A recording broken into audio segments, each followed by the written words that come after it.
हरि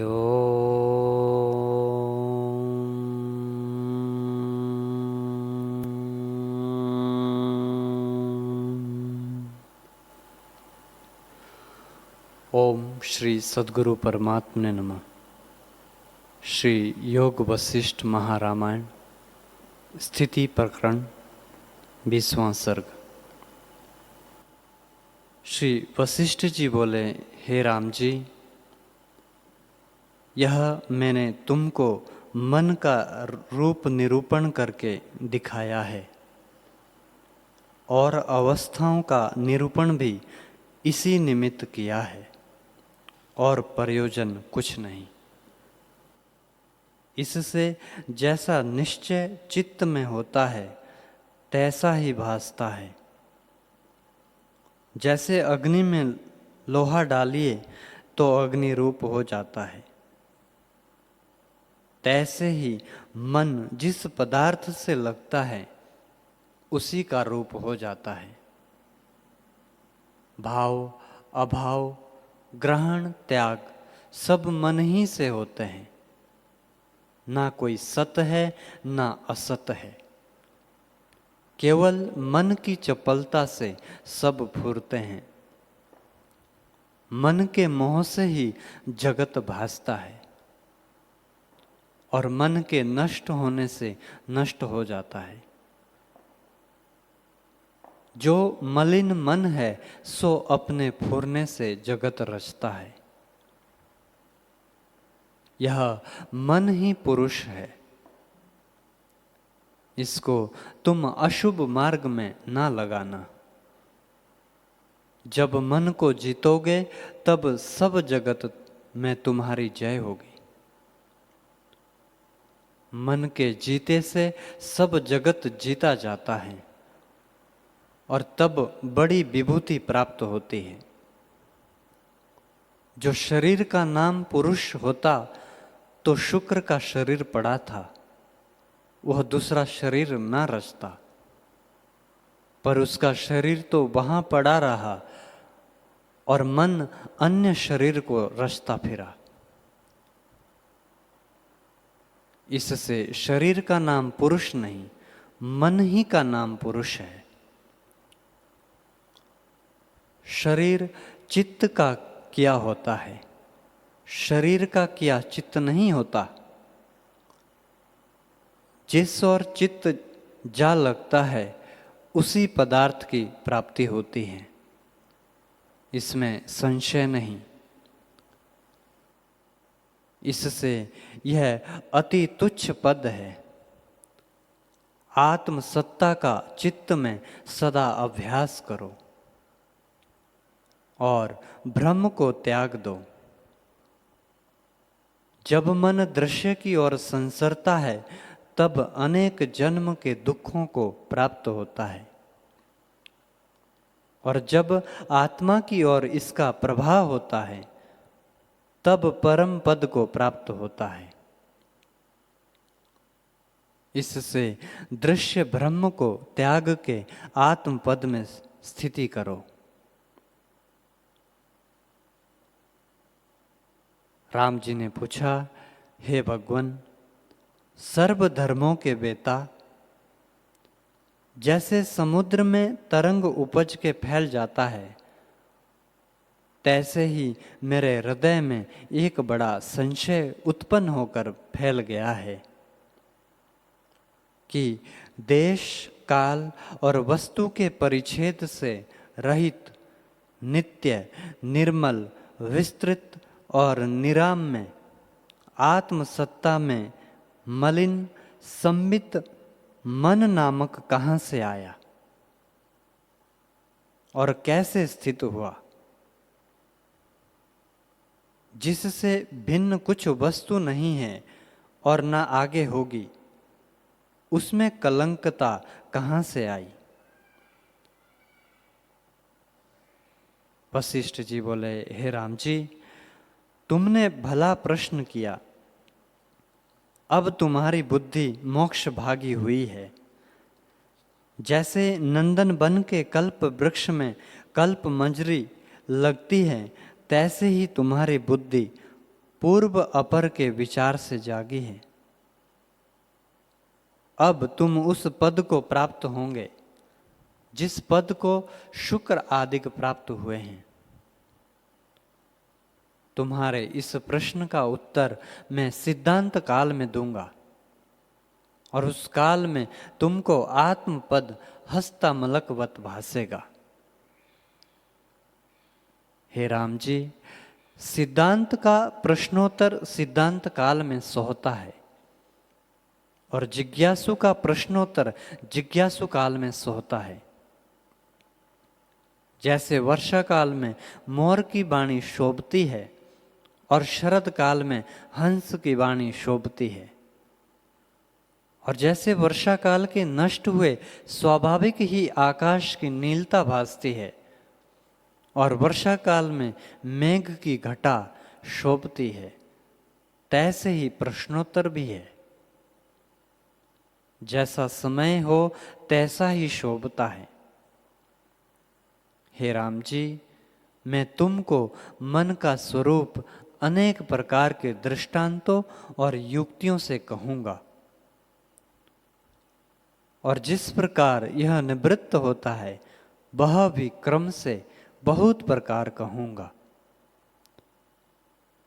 मन की शांति के उपाय जो वेदों ने निर्णय किए हैं और शास्त्रकारों ने कहे हैं, उनके लक्षण तुम सुनो। चंचल मन जैसा जैसा भाव अंगीकार करता है तैसा ही तैसा रूप होकर भासने लगता है। जैसे पवन जैसी सुगंध से मिलता है तैसा ही उसका स्वभाव हो जाता है, और जैसे जल जिस रूप से मिलता है तैसा ही हो भासता है, तैसे ही मन जिस पदार्थ से मिलता है उसका रूप हो जाता है। मन से रहित जो शरीर से क्रिया करता है उसका फल कुछ नहीं होता, और मन से करता है उसका पूर्ण फल होता है। जिस और मन जाता है उसी और शरीर भी लग जाता है। बुद्धि इंद्रिय जो मन रूप है वे यदि शोभ को प्राप्त हो और देह इंद्रिय स्थिर हो तो भी कार्य होता है, पर यदि मन शोभित न हो और कर्मेंद्रिया शोभित हो तो कार्य नहीं होता। जैसे धूल शोभायमान हो तो पवन बिना आकाश को उड़ नहीं सकती, और पवन शोभायमान हो तो चाहे जैसी धूल स्थित हो उसको उड़ा ले जाती है। तैसे ही देह पड़ा रहता है। मन अपने फूरने से स्वप्न में अनेक अवस्था को प्राप्त होता है, और जागृत में भी जिस और मन फूरता है देह को भी वहीं ले जाता है। इससे सब कार्यों का बीज मन ही है, और मन से ही सब कर्म होते हैं। मन और कर्म परस्पर अभिन्न रूप है। जैसे फूल और सुगंध अभिन्न रूप है तैसे ही मन और कर्म है। जिस कर्म का अभ्यास मन में दृढ़ होता है उसी की शाखा फैलती है, उसी फल को प्राप्त होता है और उसी स्वाद का अनुभव करता है। जिस जिस भाव को चित्त ग्रहण करता है उसी भाव को प्राप्त होता है और उसी को कल्पना रूप मानता है। धर्म, अर्थ, काम, मोक्ष ये चार पदार्थ हैं। उनमें जिसकी दृढ़ भावना करता है उसी को सिद्ध करता है। कपिल देव ने सब शास्त्र अपने मन की सत्ता ही से बनाए हैं। उसने निर्णय किया कि प्रकृति अर्थात माया के दो स्वभाव है, एक अनुलोम परिणाम और दूसरा प्रतिलोम परिणाम। जब प्रतिलोम परिणाम होता है तब दृश्य भाव प्राप्त होता है और अनुलोम परिणाम से अंतर्मुख आत्मा की ओर आता है।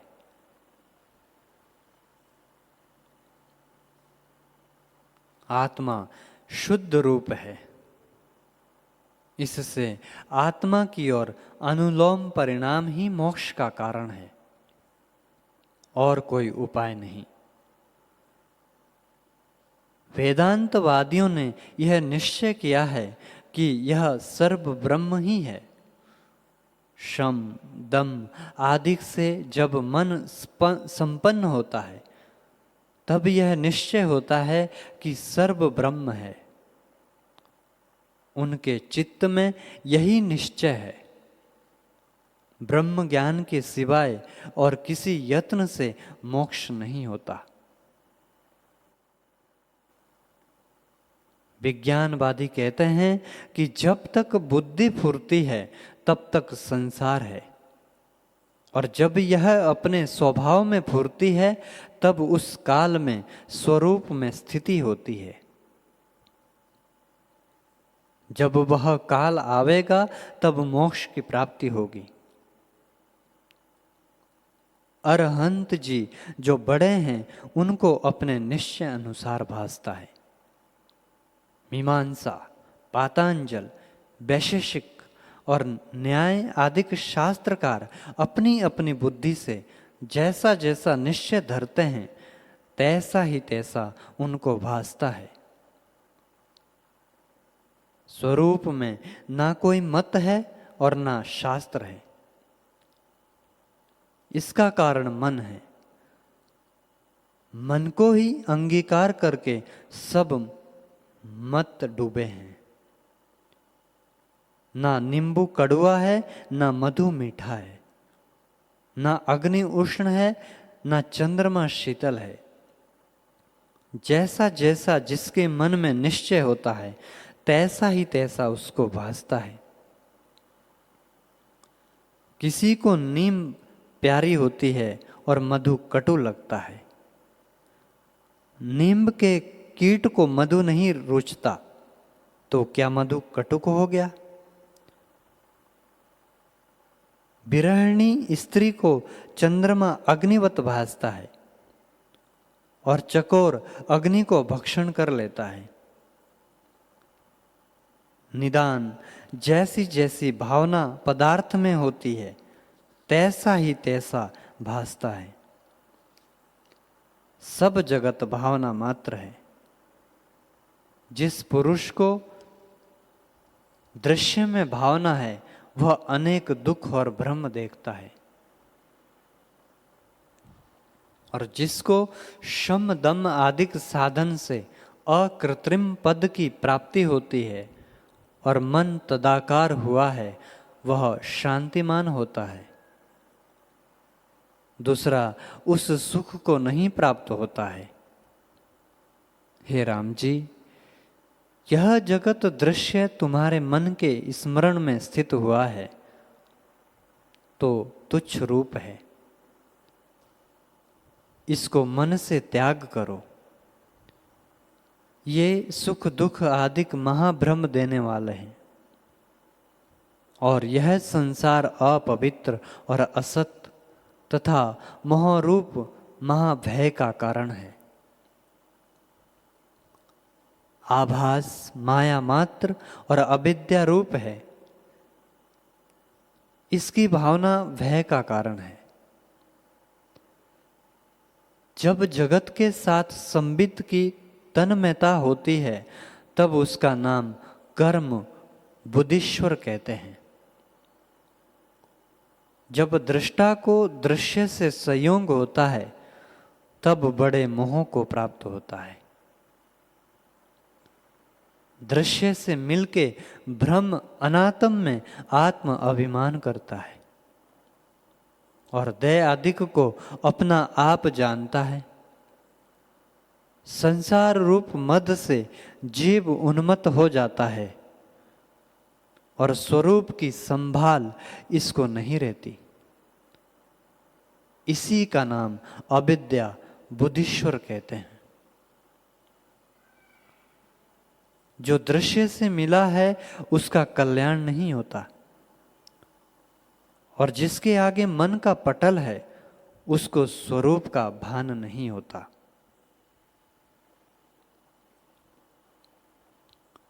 जैसे सूर्य के आगे जब मेघ का आवरण आता है तब वह नहीं भासता, तैसे ही मन के आवरण से आत्मा नहीं भासता। इससे मन रूपी आवरण को दूर करो। मन का रूप फुरना है, उसको संकल्प कहते हैं। जो जो संकल्प फुरे उनको त्याग करो। असंकल्प होने से मन नष्ट हो जाएगा। हे राम जी, जब तुम सर्व भाव और सर्व पदार्थों में असंग होंगे तब दृष्टा पुरुष प्रसन्न होगा, और उससे तुमको निर्विकल्प चिदात्मा की प्राप्ति होगी, जहां ना जगत की सत्ता है, ना सुख और ना दुख है। केवल अद्वैत भाव है जो अपने आप में प्रकाशता है।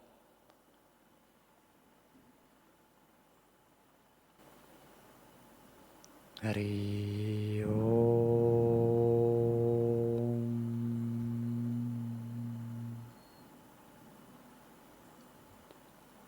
ओम सहनावतु सहना भुनक्तु सह वीर्यं करवावहै तेजस्विनामधीतमस्तु मा विद्विषावहै। ओम शांति शांति शांति। श्री सद्गुरुदेव भगवान की जय।